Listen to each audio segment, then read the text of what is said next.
I'm going to ask you a red flag. You're going to give me a red flag. We're going to go back and forth, and we're going to I think we should give our final verdict, red flag or deal breaker. So number one, this one is a little personal, isn't it? Oh, it is.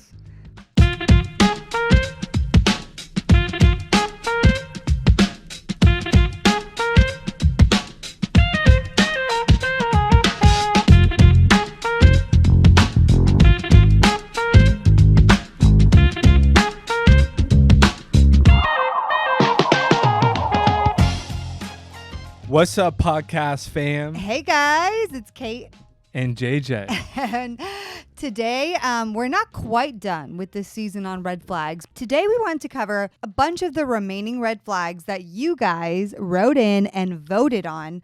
So we're going to do kind of like what is it like when you do a fast speed, speed round? A speed round. Exactly. You're going to say speed date? Yeah, speed dating. We're going to speed date all these red flags. No, this is... Nope, red flag, bye. Exactly what it is. Speed dating. Speed dating, everyone, of all different remaining red flags, jealousy, age gaps, narcissism, cheating, blah, blah, blah. All right. Well, let's talk about a few things first. So first of all, Patreon.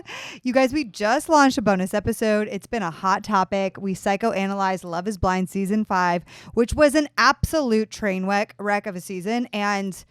But it is interesting sometimes to watch this show, not necessarily for the drama, but for why people are interested in other people. And, so as dating coaches, we love to watch for that reason alone.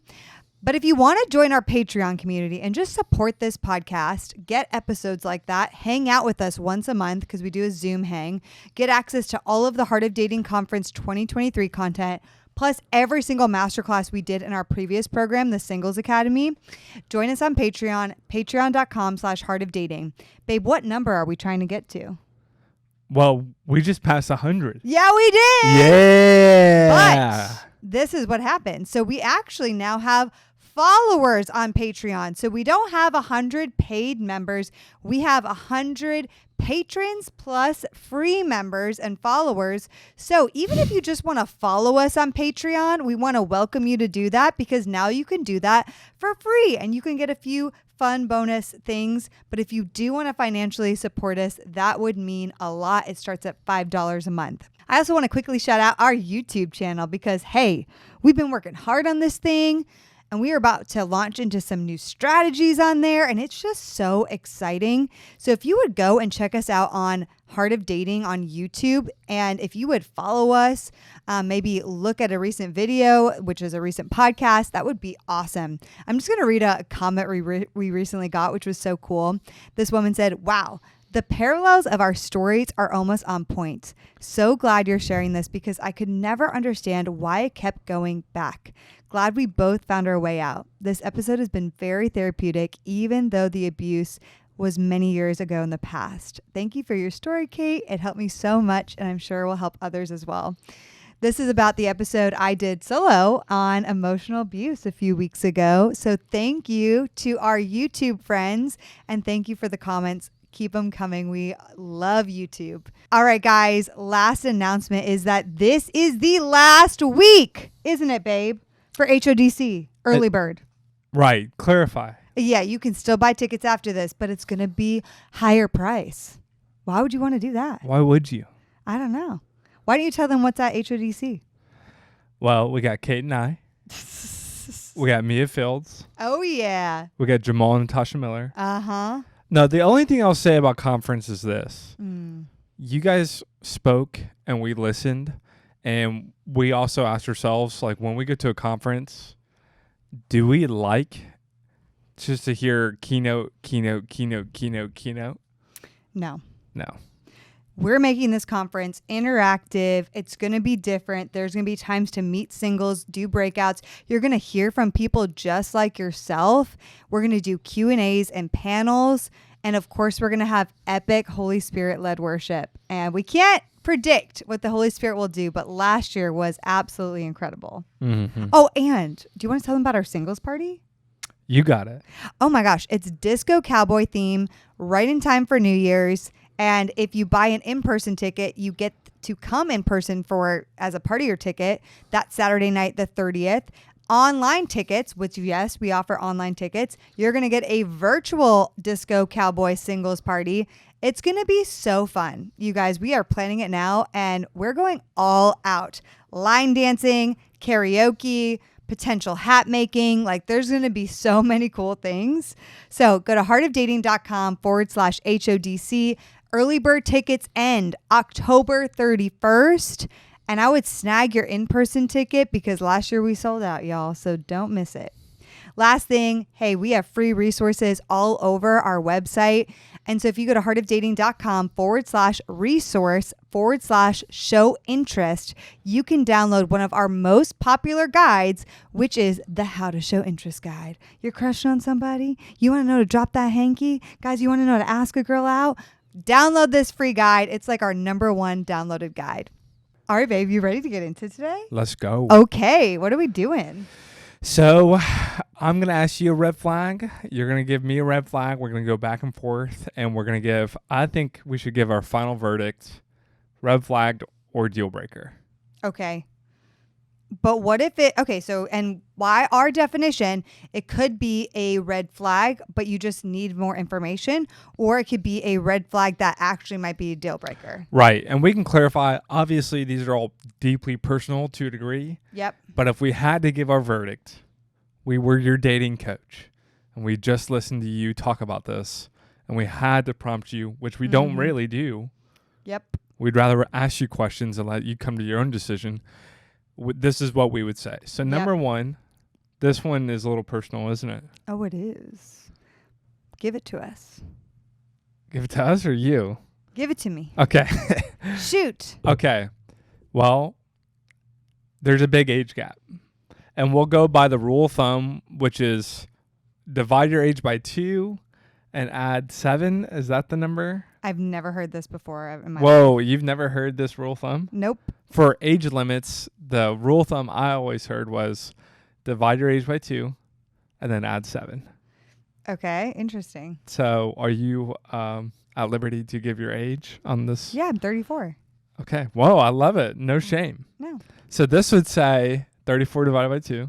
Is 17. Way to go. Plus 7 is 25 is the minimum. Yeah. So that's interesting. I want to just back up and say, is a age gap overall a red flag? Let's say of 5 years, around 5 years or more. It's not necessarily a red flag that a person was born for when they were born. Right. Right. They didn't have control over that. Totally. Is it something that you need to evaluate, or a deal breaker if they are over or younger than that 5-year age range? So if you're 30 and they're 24, or you're 30 and they're 36, do you need to evaluate? So I would say the thing about it is you have to ask yourself 2 questions. Are you looking to build the same things in life? So that talks about the stage of life. And do you have a similar outlook on growth? I've dated guys that are 15 years older than me, and they did not have similar outlooks on growth, and they were very stuck in their ways. And in fact, some of them were more immature than when I dated you, JJ, when you were 26 when we met. So you're saying I was more mature than 45-year-olds. Yeah, roughly. Thank you. And so I think it's like, instead of thinking about their age in terms of the number, it's important to think of their age in terms of life experience and their posture to growth, as well as if you are looking for a similar stage in life. So let's say I am 30 and I'm considering dating somebody who's 22, 23. Now, that would be an interesting age gap, only because that person probably just got out of college. They might be in a different stage of life. But you could make the argument that that 22 or 23-year-old maybe has been through a lot, is a very emotionally, spiritually mature, and is ready to get married and settled down. I don't see that often, but sometimes that is the case. So you can't just write somebody off because of their age. I do think, though, there is like a caveat to that, because if I'm 25 and there's an 18-year-old interested, that's very different. This person hasn't even gone through college yet. So that stage of life is very different than somebody who is in their like early 20s, correct? They're closer to puberty than they are your age. My gosh. Never thought about it like that. Like, or Think about a 20-year-old dating like a 35-year-old. Yeah. Well, do you think it changes on gender? So here's the thing. I do think that there's a stereotype that lots of older guys want to date younger girls. And honestly, I just gotta, for the ladies here, say ugh, because I get so annoyed by that, just like you ladies do. And I also dealt with that. I think that has a lot to do with, sometimes I feel like that has to do with their maturity, but a lot of times they just think, oh, I need somebody young because I want 5 kids and I wasted my life with my career or not focusing on marriage, and now I'm going to go young. Hold on. Let's pump the brakes. Okay. I know you are clearly very, very amped up. Yeah. But I do think the reality is that if you actually had to look at age gaps, the majority of relationships always have an older man and a younger woman. But like that range is obviously like maybe a year or 2 or 3. Are you speaking like to 5 that, years. or are you kind of talking about like No, you got I'm talking about a 40-year-old guy? guy who wants somebody under 25. Okay, I don't think that's common. Like that's Leonardo. Oh no, that's common. That's like Leonardo DiCaprio. JJ, that's common. Have you been to New York City and seen the dating life? Okay, well that's New York City. Who were we just listening to who said New York City? Was it you? New York City has the finance guys who are 42 the looking Peter for the 24-year-old Broadway girl. But it also happens a lot in LA, and it happens a lot. Like my ladies who are listening right now, they're probably clapping or like, it's true, JJ. I'm not saying it's not true. I'm just saying like that might be more of a minority of the guys you find who are around maybe 40. I think in general, all the guys under 40 are maybe like, I would probably prefer to marry a girl who's a few years younger. I don't know. I think you should ask some guys in their 40s. I will. But let's clarify one thing. The guys probably need a few more years ahead of the women and their female counterpart. Sometimes. Because they needed to mature. Right. That's probably like one of your more classical arguments. So you're saying that I married you and you were age 27 when we got married, but really you were age like 25? I was a diamond in the rough. 24? I was a diamond in the rough. Okay, is what I'm Aladdin. saying. No, I'm just saying, to be honest, I do think guys could probably use it more than women, that few years. Yeah. Well, let's get back to the main point because we are doing the smorgasbord, right? We're doing tons of red flags. I don't think age gap on paper needs to be a red flag. Again, consider, are you looking to build the same things in life? Like, are you in the same life stage? And do you have a similar outlook on growth? Also look at how much they've learned in their life, like how much they've been through. So I think those things are way more important than their actual age number. 100%. And yes, there's going to be some different cultural things. If you date someone who's more on the cusp of Gen Z and you're a millennial, they are going to know more about Snapchat and TikTok and stuff, okay? Versus guys I've dated that are much older, like have never heard a Backstreet Boys song. And I'm like, what is happening here? You know, so there are going to be like cultural differences, but that's not like a deal breaker by any No, means. it's not. But, you know, the memes you send each other are definitely going to be. But a deal breaker is a guy wanting to date a very, very, very young girl. I think if you are young, if you are like 18, 19, 20 listening and a guy who is 40 or even over 30, I'm sorry, in my mind, no, that's a deal breaker. Well, I'd say you probably need to have an upper limit that's pretty reasonable and wise. Yep. Okay, let's talk about the next one. Oh, this is a good one. So I got to ask you, the next one is if the person has cheated in the past, is that a red flag? I mean, did we talk about this? Together? Yeah. Yeah. We did? Yeah. Did I ask you if you ever cheated? I don't remember. Is it a red flag if someone doesn't ever tell you that they cheated? I don't think it's a red flag if they don't. Like offer it up voluntarily? No, I don't think so. So you're saying that you need to ask the question, and if they answer yes. Yep. You should ask a question. Oh, so you should always ask. Yeah. At what point? Not till you're in a serious relationship, in my opinion. I'd say you probably would need to ask right before. Maybe right before, like the cusp of getting into a relationship. Yeah. So, okay, but is it a red flag? Question, is it a red flag? I think for sure it is something that you need to evaluate. Right. Is it a deal breaker? Well, I think it probably depends. Tell me what it depends on. Wow, yes, a follow-up question. Yeah, I know you wanted to say something, didn't you? I would say, and you took a note on this, which I liked. You got to get so curious. I'd say remove all maybe anger, frustration, any kind of like personal, especially negative emotion. You want to be like a detective, but not hyper vigilant, and just be curious. Hey, that is interesting. I really appreciate you sharing. What'd you learn? Right, but what would make that cheating a deal breaker? That's my question for you. That's the question. I would say if they tell you some superficial, very surface level, or blame the other person for cheating. Right, there you go. And you ask That's the question, why, what was the root, and they have no answer. Right. Okay, another thing. For me, another potential deal breaker is if it was very recent. Yeah, like this was in in their last relationship that was recent. So if within the past 12 months? 12 months, a year and a half. I would say almost even up to 2 years. If they cheated in that timeline, I would have a lot of questions. Is that to punish them? No, I just would say, hey, this is a pattern that I'm not sure has truly been healed yet. It's just hard to tell.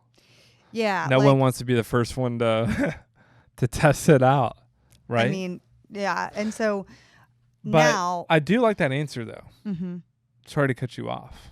No, that's okay. Because here's one thing that is not really paraded or talked about out loud very much is, if we're being honest, you're going to be tempted in engagement, marriage, relationship, date. Like, the temptation is guaranteed. So if I'm looking at a partner who's already demonstrated, especially not just internally in their thought life, but externally in their decision making, that they're susceptible to committing, what's the word?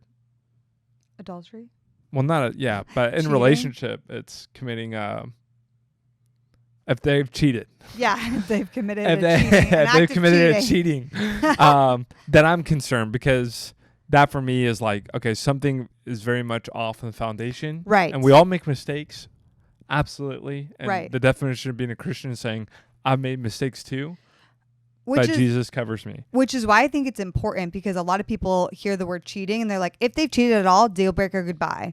And I don't think that reflects the gospel and the picture of the gospel, because Jesus doesn't look at us and say, you've cheated, you're completely eliminated from all these things, right? So I think you shouldn't eliminate them by the fact that they've cheated. You should ask a lot of questions, and there are factors in their answers that might be a deal breaker. Yes. How long ago was it? Are they justifying it? Has this been a one-time thing or consistent multiple patterns in multiple relationships? That's another one we should say. Yeah. If that's a consistent pattern that they haven't truly healed, I'd be like, yeah, if they've cheated, it's two things. It's compassionate curiosity from you, and what you're looking for, your diamond, your gold nugget, the thing you are searching for is ownership. And healing. Right. Like, have they healed? I'm thinking of, I know someone who I had on the podcast years ago, and Rashawn Copeland, and he did have cheating in his past. But he got his life radically changed. So he cheated a lot in his past. Then he radically shifted his life. So I think that you also got to get curious about when that was, how much healing that's happened in their life. And why don't we just be honest about my past, that I've cheated? You've cheated? Yeah. I've told you that. Oh, how long ago? Babe, don't act surprised right now. You are so annoying. You're pretending like you didn't know. Refresh my memory as if this was the first time. Okay. This happened when I was like 19, 20. Oh, I remember. So like 14 years ago. What did you learn from that? I mean, a lot. I learned a lot. Now, this is not a therapy session, but I just mean I have cheated. It was obviously way long in my past ago, but you didn't eliminate me just because I have that in my past at some point. I mean, yeah, it was 14 years ago. I definitely made a lot of. some people weren't even Christians 14 years ago. Right. It's just that is such a massive amount of time. Oh, last thing I'll say, sorry to cut you off, is that we need to clarify cheating, not just physical cheating, emotional cheating. And a lot of people don't call emotional cheating. So I get curious and ask questions about that. Let's go to the next red last flag. question on that. Yes. Give me the strictest definition of emotional cheating. They're having an emotional relationship with somebody of the opposite gender while they are in a committed relationship with you. So what about a same-sex gender emotional No, that's affair? no emotion. I mean, unless they are same-sex attracted. Could it be a hyper-emotional No, relationship JJ, with someone? emotional cheating is they are talking to girls. Let's say I'm in a relationship with a guy. They're talking to girls behind your back. They're flirting, getting very emotionally honest and open with them. They're either having phone calls with them, lots of long conversations. They're complimenting them. They're sharing they're even like leaning on each other for the ins and outs of issues in the relationship. The worst part about emotional cheating, though, is if the other person doesn't know that you as the girlfriend or a boyfriend exist. Yeah, I think that's, yeah. And this person's like forming an emotional relationship with you. And that's happened to me many times. Okay, let's move on to the next. That was a good one. Yeah. The next one. Next one. You start dating. Mm-hmm. Okay, let's be honest, because we all did it. We all do it. We all kissed dating. We all kissed dating goodbye, and then we came back. So we're all kind of kissing, holding hands, making out. Sometimes, depending on who you are, I come to you, I kiss you on the lips, good night. Maybe you make out, which we don't encourage, to clarify. They have a different physical boundary than you and want to go further than wherever you have drawn your line and say, I'm not comfortable. Okay. I say this is a red flag, and it could potentially be a deal breaker. Because here's what needs to happen. An honest dialogue with that person saying, hey, here I'm feeling or sensing that your physical boundaries might be different than mine. Here are mine, and here are why these are so important to me and how I came to them. Are you open to bringing your boundaries to the level that my boundaries are? Seeing their answer. And are they willing to truly change their convictions and to come to yours? But then there's another question, which is why were their convictions what their convictions were? Right. And I think that's probably my top concern. Not because the tactical, relational conflict that you're going to have is they're going to want to go further than you are. And they're going to push. Like, the reality is that one person's going to change. And it's probably going to be you. If you have the stricter boundaries. Right. Yeah. But so that's going to be a conflict that you're going to have to be very, very, very aware of and keen of and incredibly, incredibly disciplined and rooted in, because that's going to come up every single time you guys hang out at 10 o'clock at night and no one's home. Like, that is going to be the focal point. But more importantly, I'd say it's more of a red flag and deal breaker because, as we talked about in the sex series, someone's sexual ethic doesn't define their salvation and holiness before God, but someone's sexual ethic completely reflects how deeply they desire to please God and glorify Him in everything they do. Yeah, amen, honey. That's not something that I've always been good at, but I've had to be stricter. I was stricter in my last years of dating. And I just think that if somebody is like, you know what, I'm okay with making out and grinding and maybe some orgasms, that's like, if we're getting nitty gritty, that's a very different extreme than you're like, I'm okay with holding your hand and kissing you. Those are two very different boundaries. And the person may still not want to have sex, quote unquote, like penetrative sex, and be saying like, yeah, I'm holding out till marriage, but I'm okay with all these things. Yeah. Those are different boundaries, very different boundaries. Well, and to clarify, since we're so weird about this as Christians, is we have the idea that sex before marriage is only penetrative sex. But that is such a absolute flat demeaning way to look at the act of sex. Mm-hmm. It's so much more than that, which is an amazing thing, especially within the confines of marriage. Yeah. But somehow when it's outside of marriage, we draw a line saying it's penetrative sex only. Everything else is kind of gray. Well, I'm like, no, it's not gray. It's pretty clear that it is sexual intimacy in general. And that's why we just always encourage. But here's the reality. If you're listening to this, here's the reality. If you're listening to this, I've kept thinking about this. There's probably nothing I could say or do to you right now listening that is going to affect the way that you uphold your physical boundary at 10 or 11 o'clock at night unless you go out and you build your sexual ethic and God and God's word. And it is deeply personal. Yeah. Like that why is so deeply personal. It's just like your why for working out. When my alarm clock goes off at 5:30 in the morning every day, if my conviction is not strong enough, like I'm not getting out of bed. Yep. I am not getting out of bed. What if it was an alarm at 5:30 to go kneel and pray to Jesus? I mean, that'd be great, but saying. My point is that decision to wake up at 5:30 in the morning, I make it the night before. Right. I don't make it in the moment. Yeah. And if I don't make it the night before, it's not happening. Yeah. This is like atomic habits. Okay, here's another part of this though. What if they recently had sex? We're evaluating them to be a romantic partner. Yes. I would say it's a huge red flag.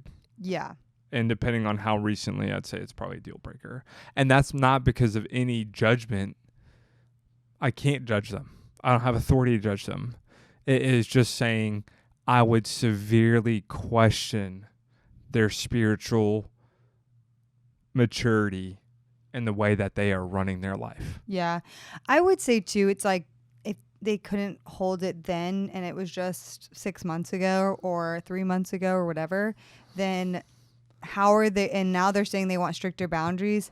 How though? Like what are they truly going for? And again, there's redemption for everyone and you can certainly change the patterns of your past. But I would just, if you're wanting to date that person, I'd get really curious about that. Yeah. I would just say it's just like the cheating. Like I'm looking for the ownership. I'm looking to the degree that they've taken this seriously and said like this happened. And here's what I'm doing to make sure it never happens again. Yep. Good. Okay, let's go to the next one, babe. So a lot of people put through this one in my question box, but what if they have a lot of jealousy?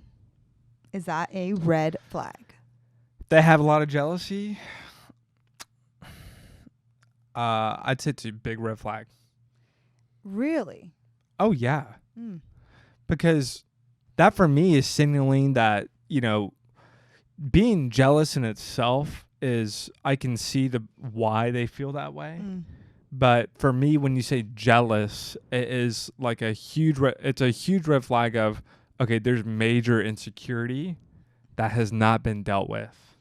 I hear that. So this is where I would get you would need more information, in my opinion. Because if they're not aware of their jealousy or willing to work on it, that is a deal breaker. Yeah, there's a spectrum of jealousy. Right? Or if they can have some jealous moments, and they're aware of it, it's most likely coming from past pain. If they have been cheated on, if they have anxious attachment, if they struggle with abandonment, so there's probably something that maybe that other person is doing either unintentionally that is triggering that person to feel jealous, or they are doing something that really is making them uncomfortable. They bring it to them.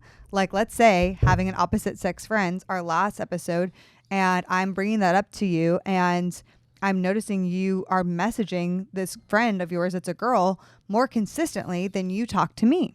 And that's making me feel a little bit jealous. Well, even just a lot. Listen, let's just say this. Right? Like that would be a situation where... Totally. Look, my first answer was probably a bit abrasive. I was thinking so. I would clarify that, like, you could be jealous and I still would have married you, even if it was a red flag for me. And I'm just because something's a red flag on your end, it doesn't mean I have a hall pass to treat it like it's a negative thing about you, and I disdain or criticize or condescend you because of it. Right. Like, there's probably a reason why you're jealous. And when it comes to your jealousy, and, you know, like, if we're being transparent, like, me on Instagram, with who I follow, the girls I interact with, like, there was insecurity and there was some jealousy, which is okay. And Yep. I had no issue, because you were my priority, Mm-hmm. going and removing or unfollowing or just having a very strict policy. That wasn't a problem for me, in the sense of it still might have been your insecurity and an unhealed trauma, but I'm not condescending you or putting it all on you to take care of. Right. It is something, though, that is a work in progress. Yep. And I would say, like, personally, I've gotten jealous with, like, the amount of time you maybe spend on your phone or you watch football compared to how much time we're getting together. So, you know, sometimes what? Tell them the biggest one you get jealous of. The dogs. Yeah, Kate gets jealous of me and the dogs. Because sometimes he walks in the door and it's all about the dogs for 5 minutes and I'm there and I feel like chopped liver. Whoa. But who is getting up to come greet me and who's sitting there pouting? No. It's always the dogs first. But okay. No, It's not. no. No, you guys don't need to hear all the things we're personally No, working through. No. Anyway, JJ loves dogs. but Okay, jealousy, he loves dogs. but when it becomes too close, when it becomes a deal breaker, Yeah. is when that jealousy is extending as a form of control. Yes. They are not giving you the autonomy, or they're not giving you the option to choose who you want to follow or unfollow. They're not giving you the choice, right, to go out with your friends, Mm-hmm. to go out with other people. Like, they are making those decisions for you. I would say that's a jealousy that has grown into a big beast of a monster. And jealousy can be a part of manipulation and abuse. Totally. It can be the source. It can be a byproduct or source. Right. But the point is mm-hmm. when it's overextending itself into the relationship in your life, I just say, hey, listen, I have a lot of compassion for you. I do think that this is probably something that needs to be addressed in singleness and dealt with with some major healing. Right. Well, what I was saying to you, you said byproduct. I was saying jealousy can actually come from somebody who's abusive. Like it's a tactic they use to, I'm jealous for your time, so I don't want you to spend time with other people. Right? That's a tactic of abuse. So yeah, it's definitely like a control. Yeah. Okay, well, let's go to the next one.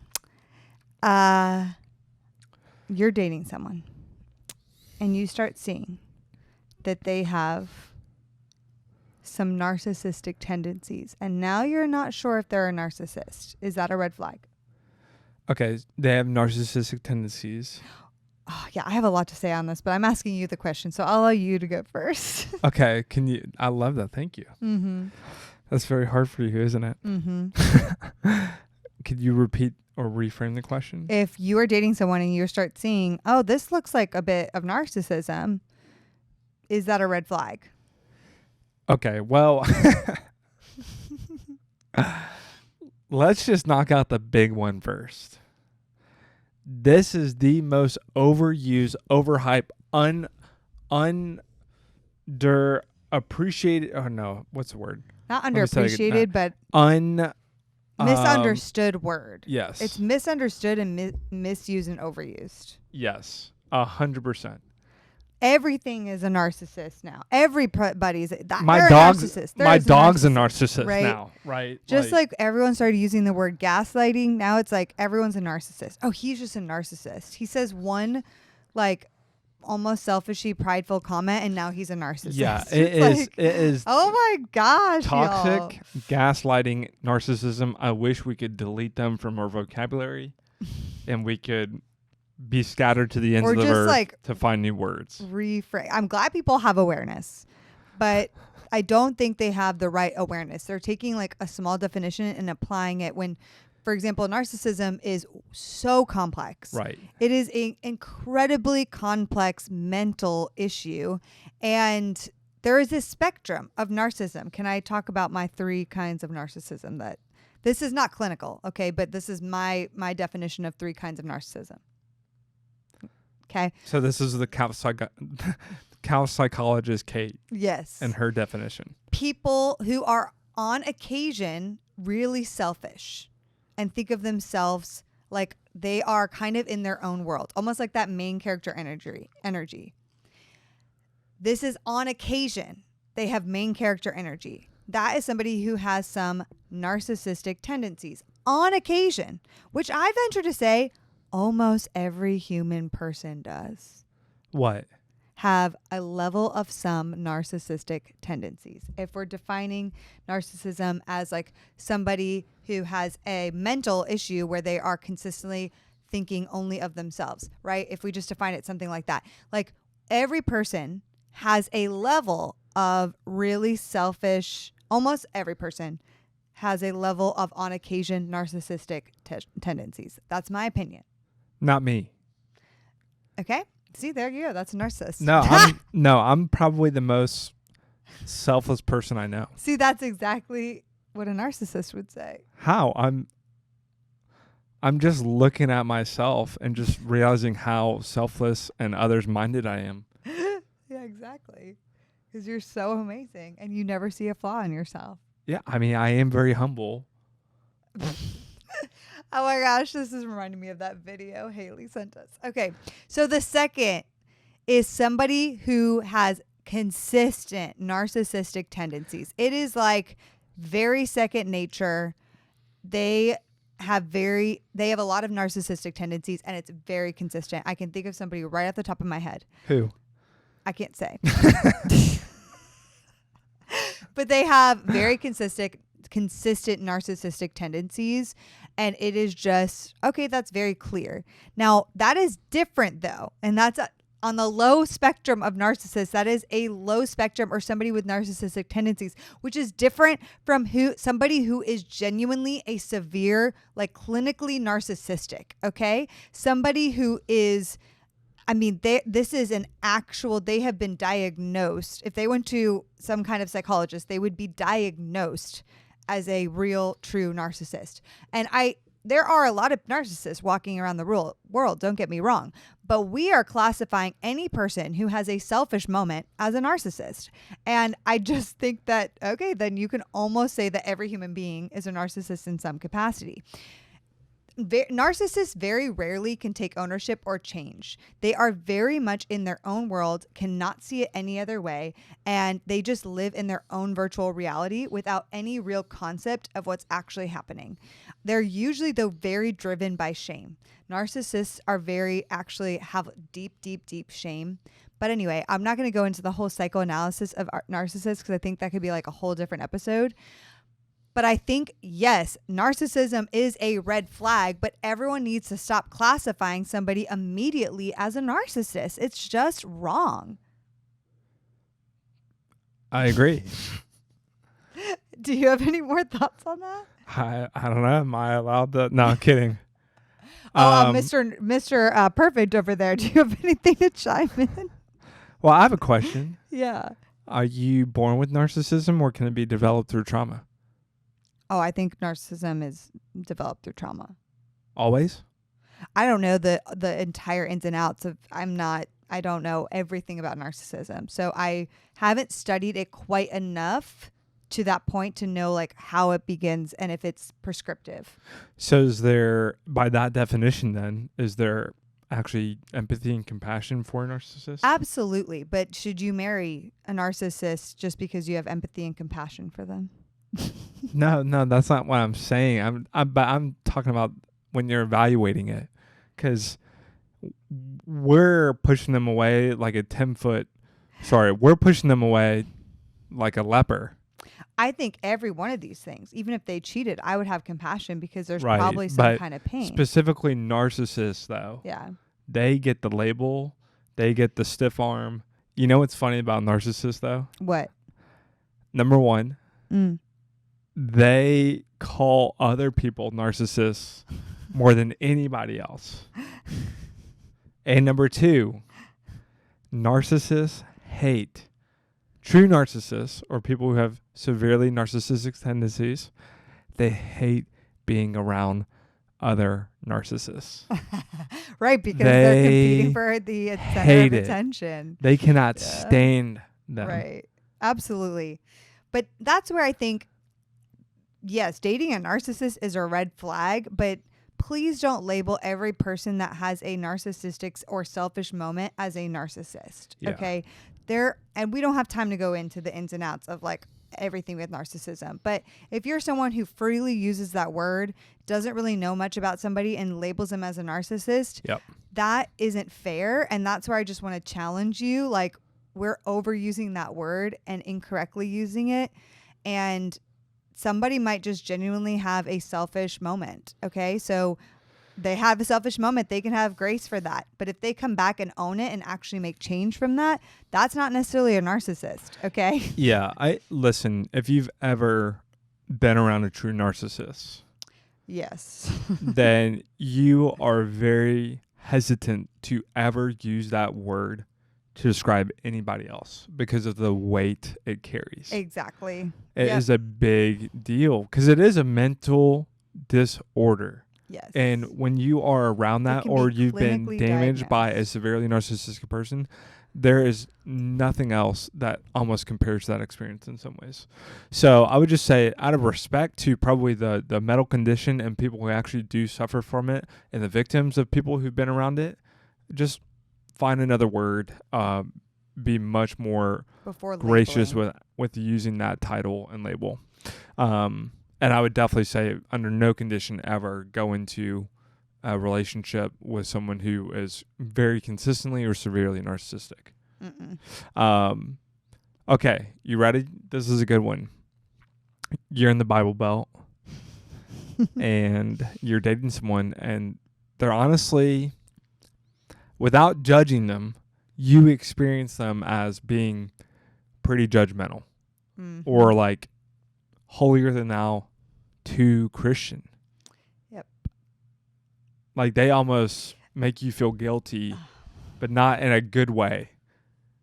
Like in a condemning way. It's like the person that sees I have a tattoo and is like, I can't believe you would do that. I got to write you off because you have one tattoo on your body. I'm like, okay, that's exactly who we're talking about here. And I full on know that in our Facebook group, there was a debate a few months ago about tattoos.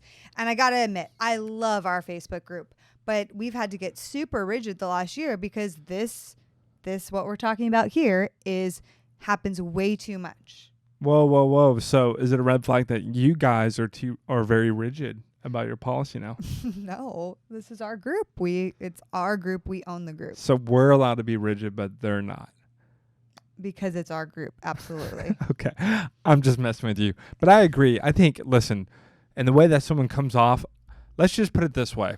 If I think something is wrong with your theology, with how you run your life, with how you treat somebody else, how do I act on that? Yep. Period. We're not talking about the person being in the wrong. We're talking about how you are letting them know, the world know.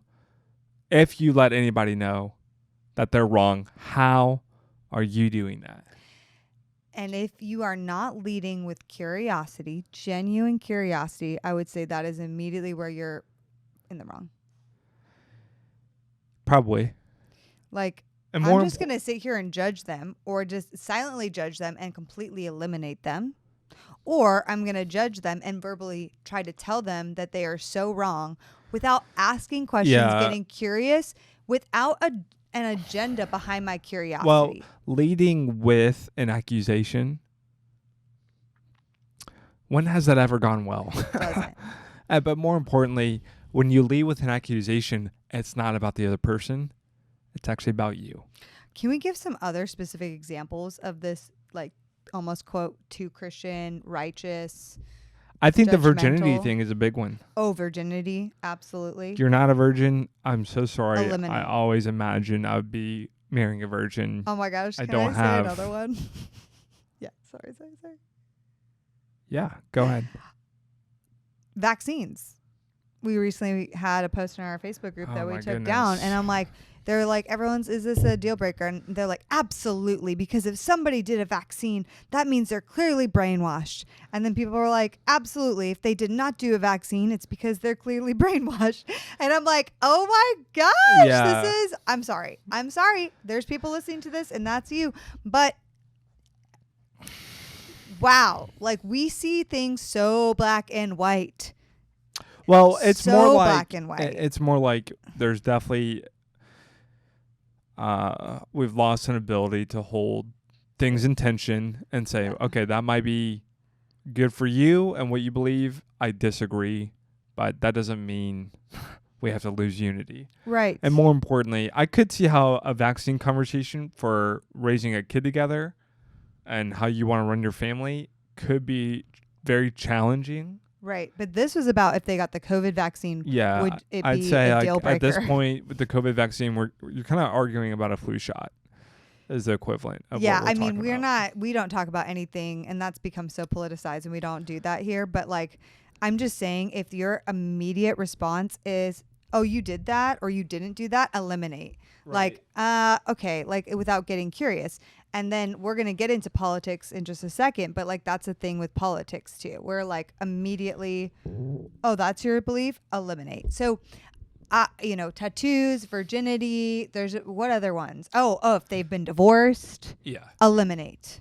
It's just, oh my gosh. Yeah, I would just say that honestly, though, the spirit of judgment is going to be very tough to build a loving relationship with. Yep, absolutely. Because judgment is basically, it actually can be truth without love. It's basically truth without grace. Yeah. That's what judgment is. Mm-hmm. Can we go to, we're going to skip to politics right now, actually, because I think it ties in. Okay.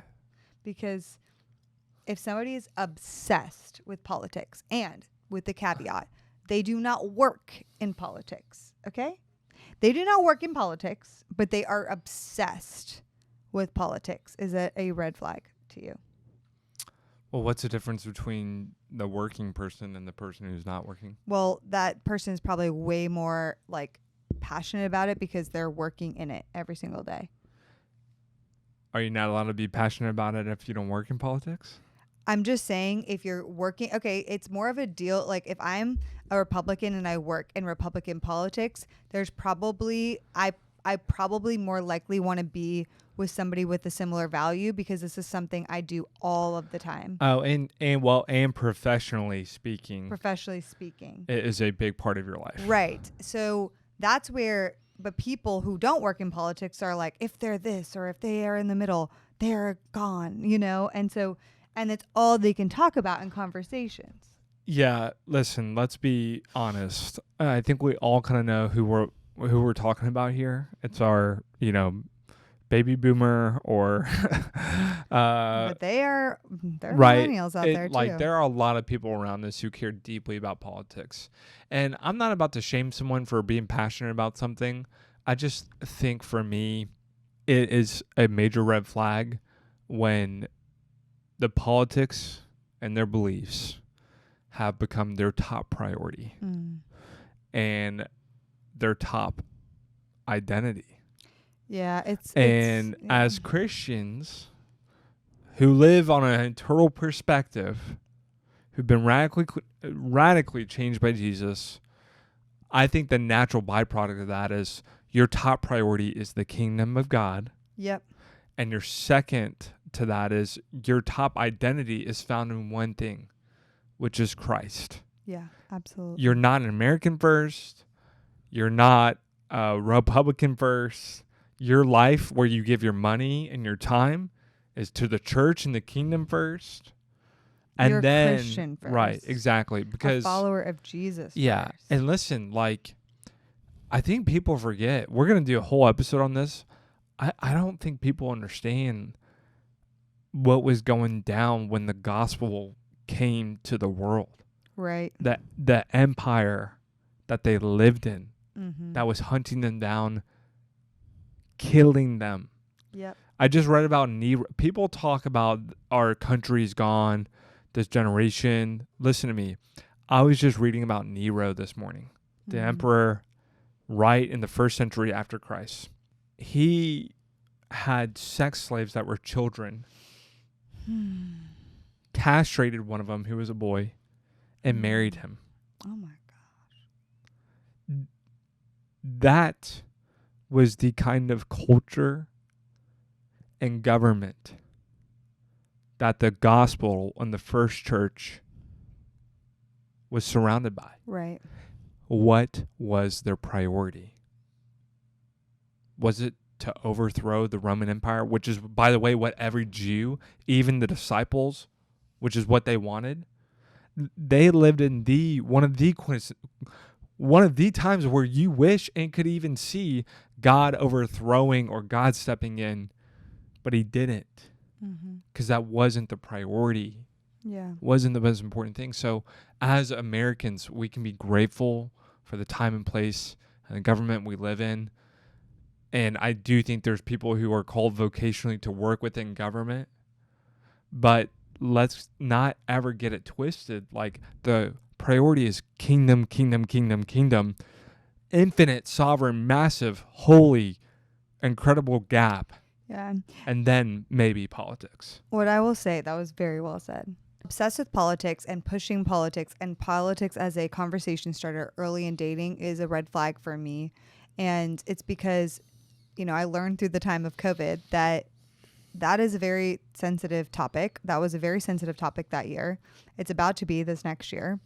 And there needs to be a lot of trust built with somebody. I've realized through social media, through friends, through all of the different situations I've experienced, you need to have trust with somebody in order to have conversations about politics these days, because these days it's very rare that you can just talk with a stranger and it's going to be a safe conversation, or talk with somebody on a first date. And so if somebody is trying to push conversations of politics really early on, for me, that's a red flag, because it's not that you can't ask me kind of where I land politically, but if you're trying to talk about it a lot frequently, that's a red flag, especially if I put in a boundary, because I believe some of those conversations with the state of the world we're in, require more trust and safety in the relationship. And so that's what I'll say on that. We have only a little bit of time, and I really think we should cover being a liar. Whoa. You're going there. Yeah, like somebody who's dishonest or specifically just tells white lies. Okay, so let's clarify. There's dishonest, which is like shady, and then there's like blatant white lies. I think white lies is also being dishonest. Oh yeah, it's a form of dishonesty, right. But dishonesty maybe has a couple different. Right, like you can lie, like blatant. I'm like, no part of what I'm telling is the truth. And yes. A white lie it's partial truth, but it's also kind of a lie. Yes. And then there's absolute withholding of the truth. Yes. Which I didn't lie, but I also didn't say it out loud. Yeah. So like, you never asked me. Oh yeah. Right. Yeah, that's probably the most prevalent one. Yeah. Which I just think lies are a red flag in general. Like, definitely a red flag. You want honesty. Typically, though, somebody lies to stay in control or because they have a lot of shame. And so I do have compassion over people who are liars, but I also know that you got to watch out, because a lot of people who lie could be abusers. But there are also just normal people who struggle with lying because of people pleasing, because of shame.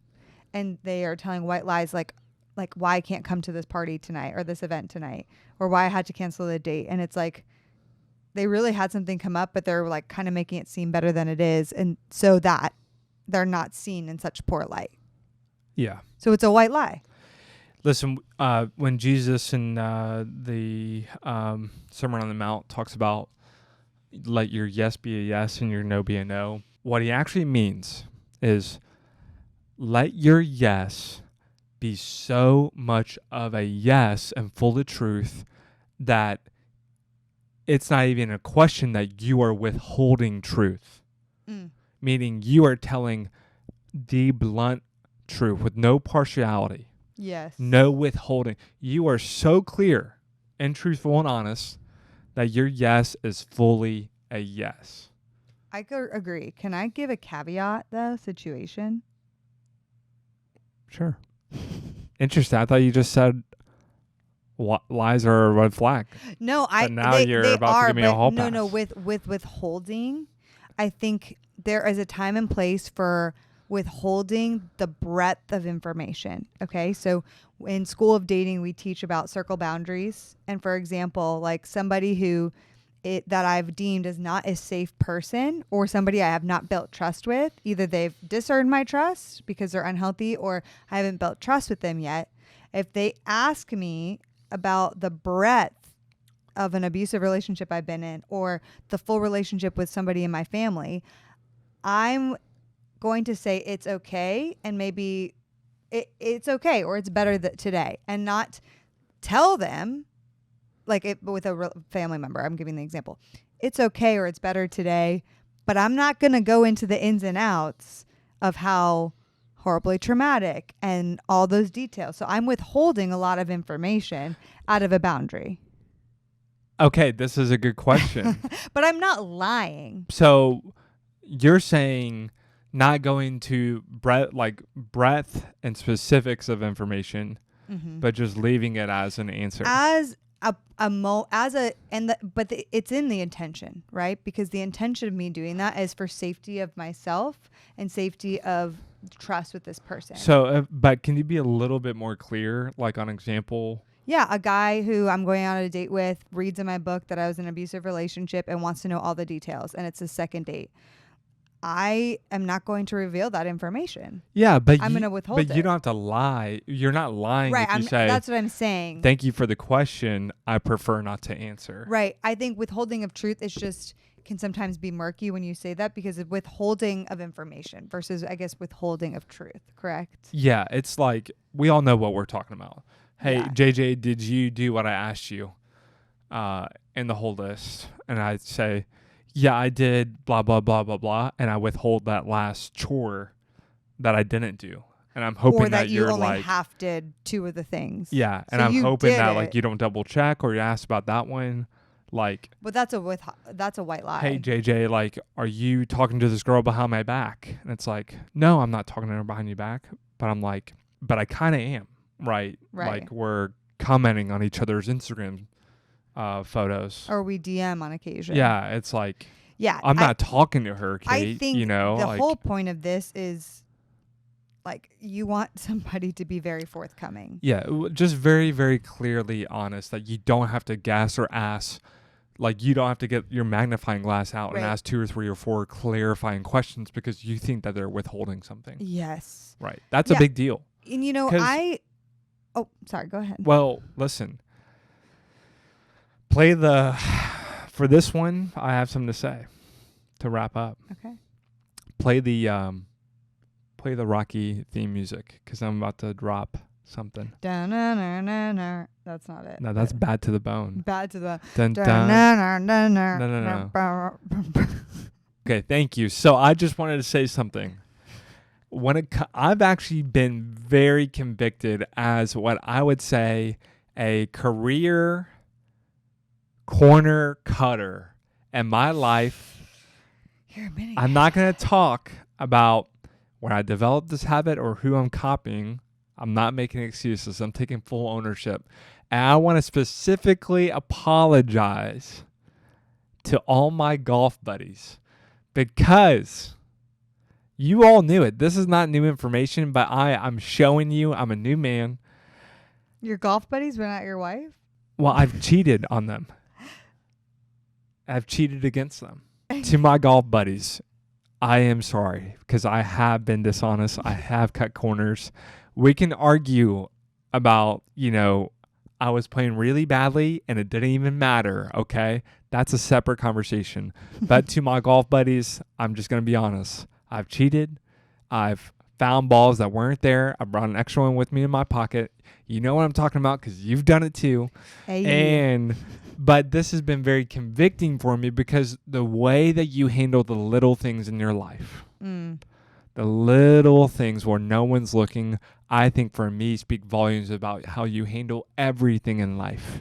And I personally don't think that God rewards those who can't steward a little. He who can be trusted with little can what? be trusted with much. And so when you're on the golf course, when you're at your work, when you're working the books, if you have your own business and you're having to try to itemize expenses, and especially those discretionary ones where you have to ask yourself, was this really for the business? Was this really for me? Right? How are you running your life in the little areas? Right. And I think as Christians, here's a motivation. It's not to be a good boy or a good girl with the little things so that God gives me a bigger teddy bear at the end of the day. Mm-hmm. It's no, I want someone to be able to look at my life, every little corner, nitty-gritty, tiny decision, and see where my heart is, which is to glorify God and say, wow, that's amazing. Their discipline and the way that they want to honor God extends to everywhere in their life, so that what? The full picture painting of their life paints and glorifies a picture that glorifies and honors God. Yeah. Amen. So to my golf buddies, I'm so sorry. I'm a new man. You are, yeah. Yeah, and I have really made it a point that when I go out, when I'm playing by myself or with someone else now, I'm penalizing myself even when no one's looking. That's sweet, sweetheart.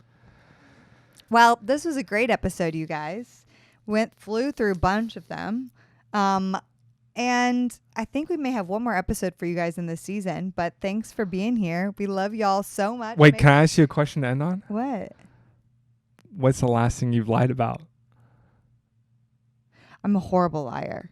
If I ever do really, really, really lie, I'm very bad at it. Okay, what's the last thing that you've maybe withheld the truth about? Oh gosh, I don't think I can remember because I don't do that very often. You haven't tried to sneak anything by the budget? Okay. I didn't lie. I'm not lying. Oh, yeah, this is on camera. I'm not lying. We just got your reaction. No, we decided that shampoo is a household item. It's not like my fun money. Okay, but even other than that, you've never tried to put something in a specific category. I did.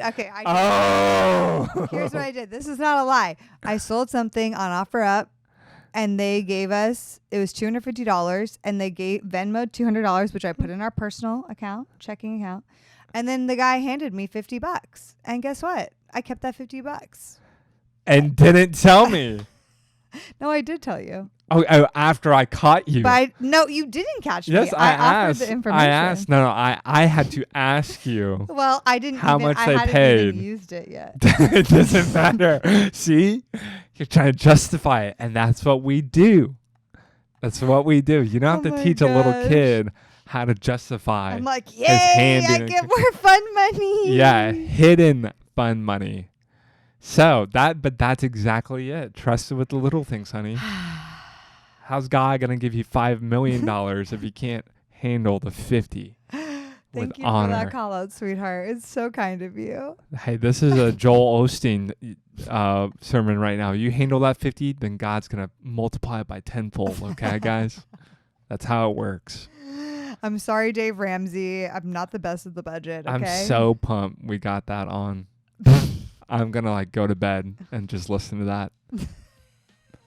30 seconds. Okay, guys, we hope every night that you feel equipped with red flags, and we will see you. And your future marriage budgets. And we will see you next week. Bye, guys. Love you. Bye.